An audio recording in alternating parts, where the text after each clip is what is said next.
semuanya, selamat pagi.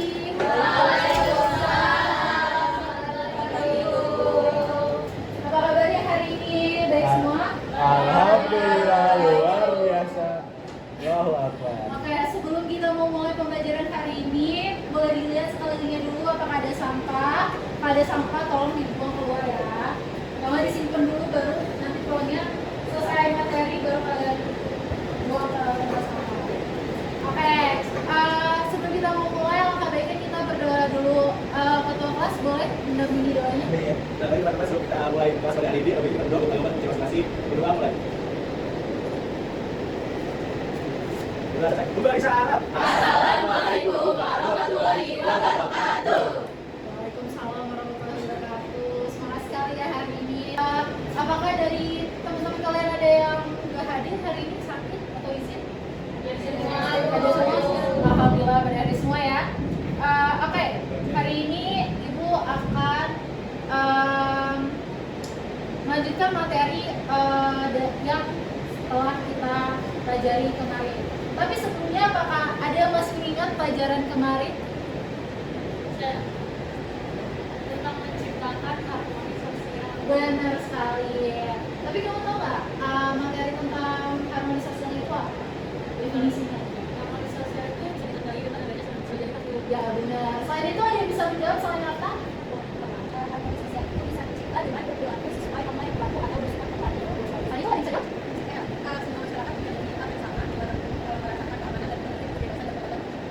Baik, terima kasih untuk yang sudah menjawab. Terima kasih kalian sudah mengingat pelajaran kemarin. Itu artinya kalian belajar dengan sungguh-sungguh dan memahami materi kemarin itu dengan baik. Semoga hari ini kalian juga lebih tambah semangat belajarnya dan lebih berkonsentrasi ya.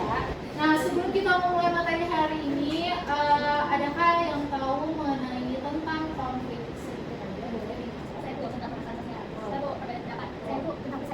Benar sekali semuanya, tepuk tangan. Oke, karena kita udah semangat, kita langsung aja masuk ke materinya ya. Nah, di sini tuh pengertian konflik adalah konflik dapat didefinisikan sebagai suatu pertentangan, perselisihan atau ketidaksepakatan antara dua pihak atau lebih. Ibu akan membagi kalian menjadi dua kelompok karena di sini ada 14 siswa, jadi Ibu akan membagi satu kelompok ada 7 orang. Nah, bagian sini sampai ketua kelas Mas itu kita akan kalian membahas tentang faktor. Nah, bagian sini dari yang pakai baju putih sampai kamu akan membahas dampak dari konflik kayak gitu. Nah, Ibu akan memberikan materi tentang dampak konfliknya itu, yaitu mengenai isu konflik di Papua. Siapa yang pernah dengar? Konflik di Papua. Belum ada yang pernah dengar? Oh, belum pernah dengar ya? Gimana? Kamu update ya? Bagus. Terus, ya. Untuk dampak gak cuma dari dampak negatif doang ya, tapi kalian harus mencari dampak positifnya. Oke? Apakah kalian mengerti? Ada yang mau ditanyain dulu sebelumnya? Ngerti semuanya? Oke, kalau gitu silakan berdiskusi dengan kelompok kalian masing-masing. Gimana? Ada kesulitan atau apakah sudah selesai semua pekerjaannya? Sudah. Buat salah satu dari perwakilan kelompok boleh berdiri untuk menjelaskan hasil diskusinya. Boleh dari kelompok faktor dulu. Jadi dari hasil diskusi kami itu kita nemuin ada dua faktor kurang lebih, ada faktor historis dan politik, terus juga ada faktor ekonomi yang menyebabkan konflik itu. Nah, dari faktor historis sendiri itu ada pengimplementasian otonom yang bisa dibilang belum maksimal dalam mengatasi masalah-masalah dasar di daerah tersebut. Kalau kita menjelaskan Papua ya. Terus juga ada perasaan dari mereka yang merasa terpinggirkan dan diskriminasi oleh pemerintah pusat gitu. Terus juga ada kesenjangan sosial yang di antara masyarakat dan juga kelompok-kelompok di Indonesia ini kayak ada kesenjangan sosial di daerah situ di pemerintah pusat dan pemerintah Papua yang menyebabkan ada konflik tersebut. Itu paling dari kami. Oke, terima kasih untuk kelompok faktor. penjelasannya sudah bagus banget ya. Boleh dilanjut untuk kelompok dampak? Oke, selanjutnya dari kelompok kita tuh ada dampak.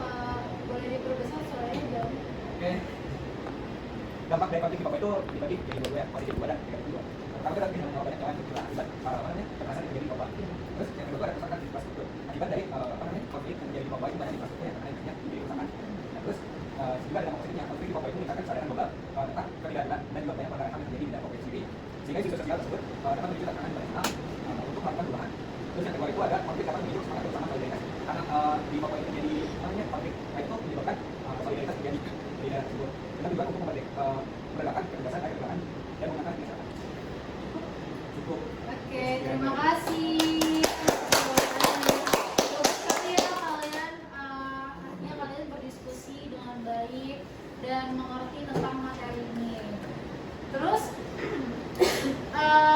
Ibu juga akan minta buat dari perkelompok menanyakan tentang materi kelompok lain. Jadi kalian bisa lebih memperdalam materi dari kelompok lain dengan bertanya. Adakah yang ingin bertanya dari kelompok untuk kelompok?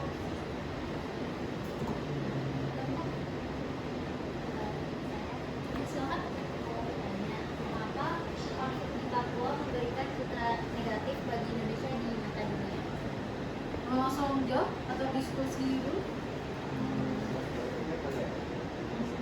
Ya, boleh.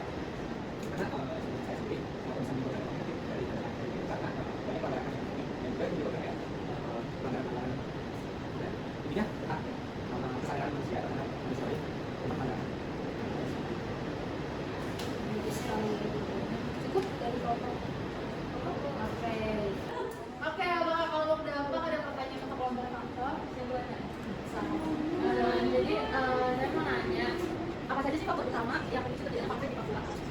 Ya silakan jawab. Jadi faktor utama konflik di Papua itu sangat kompleks. Meliputi faktor historis seperti konsentrasi dan pelaksanaan PPA, sosial budaya, perasaan pendidikan dan diskriminasi, dan ekonomi yaitu senjangan ekonomi dan pengelolaan sumber daya alam yang tidak adil. Bagus banget ya jawaban kalian semua. Nah, karena kalian sudah memahami pembelajaran hari ini, semoga ya kalian paham. Ibu mau minta satu perwakilan dari kalian untuk memberikan evaluasi dari pembelajaran kita hari ini. Siapa yang ingin volunteer? Saya, Ya, terima kasih. Silakan. jadi saya mau mencoba kalau secara keseluruhan konflik di Papua adalah masalah yang membutuhkan perhatian serius dari semua pihak. Penyelesaian konflik ini tidak hanya akan membawa manfaat bagi masyarakat Papua, tapi juga bagi Indonesia secara keseluruhan. Dengan komitmen dan kerjasama yang kuat, diharapkan konflik di Papua dapat segera diselesaikan dan tercipta perdamaian yang menunjukkan. Oke, bagus banget. Oke, jadi untuk kesimpulannya itu untuk hari ini yaitu untuk menyelesaikan konflik di Papua itu memang diperlukan pendekatan yang komprehensif dan berkelanjutan. Hal ini mencakup beberapa hal, yaitu seperti dialog yang inklusif. Jadi kita harus bisa berkomunikasi dan memberikan negosiasi itu dengan baik.